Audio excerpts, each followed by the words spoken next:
Welcome back to Cooking with Chef Corey and my sous chef Carson.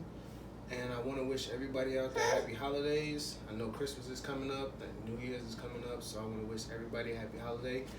But today we are making meatloaf. I cannot wait to make meatloaf with you guys. Stay tuned. Okay.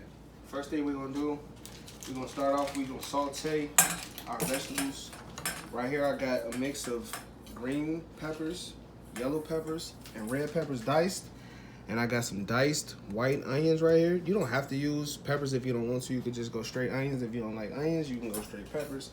However you want to do, but I got a nice mix of green, yellow, and red peppers and onions.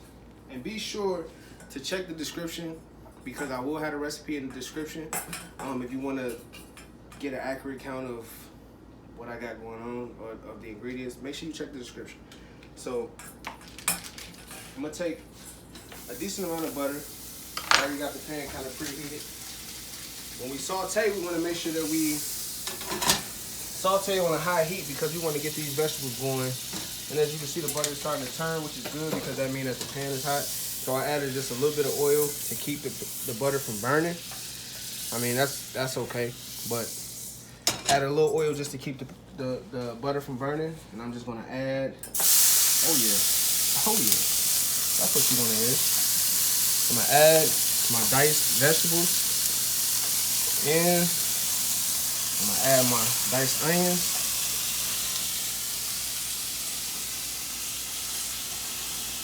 Get all of that added in. And we are gonna saute these. We are going to saute these, and I am going to season my vegetables because, again, like I said, I don't want any bite to go unflavored. Just a little bit of salt, not a whole lot, just to kind of bring out, the flavor of the vegetables. So I'm gonna saute that real quick. While I got this sauteing, I have my potatoes. For my mashed potatoes, because we're doing meatloaf and mashed potatoes, I got my potatoes going. This is about 3 medium-sized potatoes going right here in the water, and I have my butter and milk mixture right here that's going to go on my potatoes once they're finished.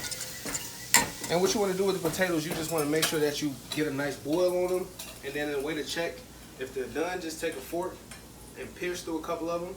And if the fork goes all the way through the potatoes, then you know you're done and you don't have to worry about cooking it any longer. You just take it out and strain it and then let the potatoes dry. But I'm going to saute my vegetables right here. And once I finish sauteing my vegetables, we are going to assemble everything that we need for the meatloaf. So we'll be right back. Okay, now that our onions and pepper mix has cooked down, all we're trying to do is just kind of heat it through so we get that nice flavor added to the meatloaf. That's all flavor right there. We're going to take this off the heat and we're going to add it to our bowl so we can get ready to assemble the meatloaf. This is actually really the hardest part that you got to do. I mean, because really when you assemble a meatloaf, all you have to do is just get your vegetables, whatever you want to put, get those sauteed, get that in the bowl, and then we just gonna add everything from there. But you want to make sure that you get a good saute on your vegetables so that way you don't have a crunch on your vegetable. You want to have just to kind of flow with the meatloaf. You don't want to have different textures with the meatloaf. You want to have a nice even bite with the meatloaf. But now that the vegetables is all done, we're gonna get to assembling the meatloaf. So I'm gonna take this off. I'm gonna get my buddy here. And we are going to make some.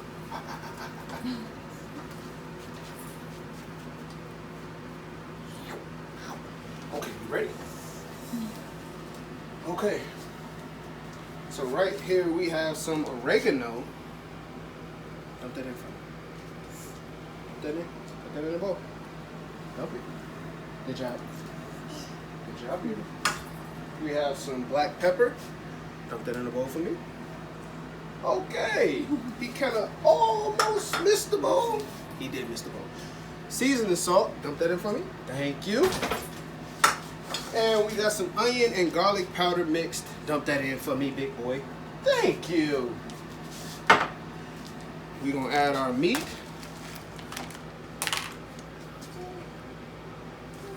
Yeah, you can. I'll do it. Add our meat. And we're gonna add our milk. Add the milk for me. Thank you. Thank you. While we mix this up, we got our potatoes going. They're about finished. All you have to do is, you get a medium dice on your potatoes. They're about finished. Like I said, once you know they're done, just take a fork, pierce it in there, a couple of them. A couple of the bigger pieces, because you want to make sure that the bigger pieces are cooked. Pierce a couple of them in the bigger ones. If it go all the way through, you know you're done. Get your strainer, and you're ready to mix the mashed potatoes.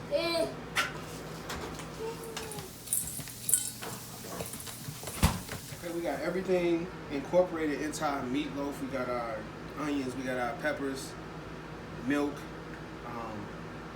One thing I didn't add was, let me go get it. I didn't add my breadcrumb. So I got breadcrumb. I got about 2 cups of breadcrumbs and like a half a cup of Parmesan cheese that I'm gonna add in here too. But one thing with meatloaf that you don't want to do is that you don't want to over mix it, because then it becomes dry. Okay, so you want to think when you're making meatloaf, the less that you have to touch it, the better, because it'll be more flavorful at the end if it's not tough. So I'm just going to mix all of this up. In my pot right here, I got a sauce. Well, it's really a glaze. It's just barbecue sauce, ketchup, and a little bit of chili sauce, just to give it a little bit of different flavor. But yeah, you just want to mix this up till it's incorporated real good. Like I said, you want to be gentle when you're mixing it, because you don't want to over mix this and have some tough meatloaf. Nobody want to eat no tough meatloaf. So once I get this all mixed up, I'm gonna put it in my pan. We're gonna bake it on 350 for an hour. Okay, 350 for an hour. I'm gonna put my sauce on there, and I'm gonna check it about 30 minutes in, and then I'm gonna add some more sauce just to kind of give it that sticky on it. You know what I'm saying? That sticky on it. Sticky on it.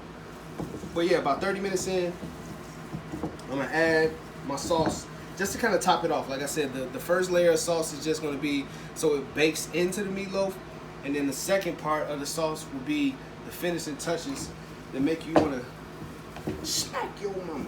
Don't smack your mama. That's not good. So take my pan, this bowl out of the way. Take my pan. I'm just gonna add the meatloaf to my loaf pan.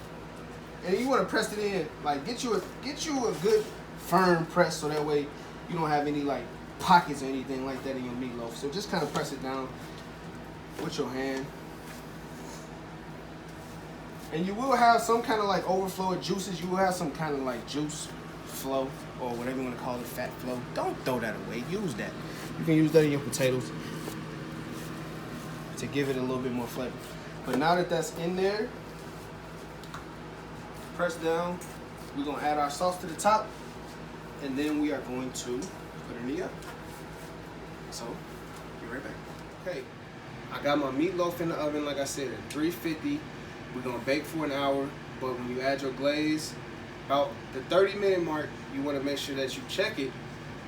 You wanna check your glaze and add the remaining glaze that you have left to your meatloaf at the 30-minute mark. And about 45 minutes to an hour, it should be done. So you should be checking back up on your meatloaf in about 45 minutes. We got our potatoes going. I had the potatoes kind of slow drying, so that way once I add my butter mix, it'll make it fluffy. So I'm just gonna mash it up, and I like a little bit of potato chunks in my mashed potatoes. It's gonna be fluffy, but it's also gonna have a little bit of texture. So I'm just kind of like roughly mashing it up. Like I said, I dried the potatoes out. Once I strained them, I put them back in the same pot that it was in, boiling in. Strained it, put it back in the pot, mashed it up so that way it get dry those potatoes out. And then what we're gonna do is we're gonna add our butter and our milk mixture into the potatoes.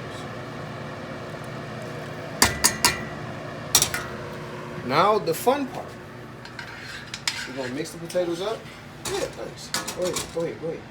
Yeah, we're gonna mix the potatoes up until it's nice and fluffy.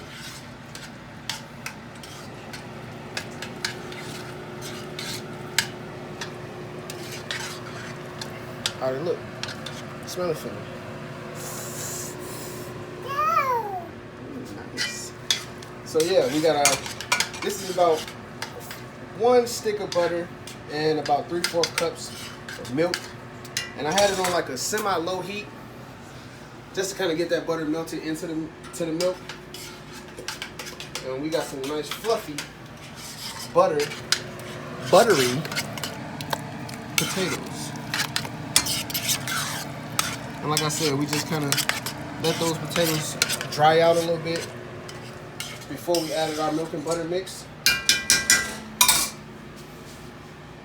Okay, now our meatloaf is ready. Our meatloaf was cooking at 350 for an hour. Again, at the 30-minute mark, 40-minute mark, check your sauce, because your sauce will break down as it's cooking, and you add more sauce to it just to kind of cover the top of the meatloaf. But 350 for an hour, and you'll be done. And now we just gonna get the plating. We got our meatloaf finished. We got carrots. We got gravy. We got mashed potatoes. So we're gonna get a nice big scoop here. Put that on the plate for me. Put it on the plate. Good job. Good job. Good job. We got our mashed potatoes. Pour a little bit of gravy over top of that. And the gravy, I'll put the gravy recipe in the description too. So just a basic beef gravy. Got our meatloaf. Get you a good piece of meatloaf. Set that right on top.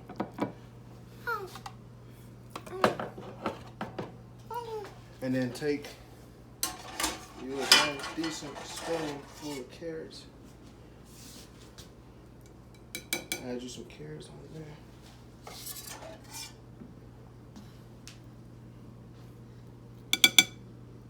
And there you have it.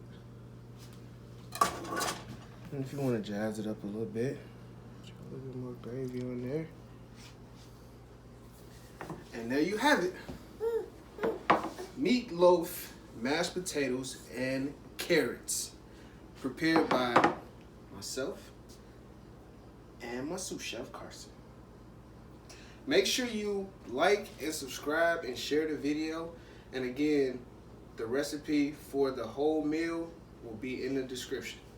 Thank you guys, and we hope you enjoyed it.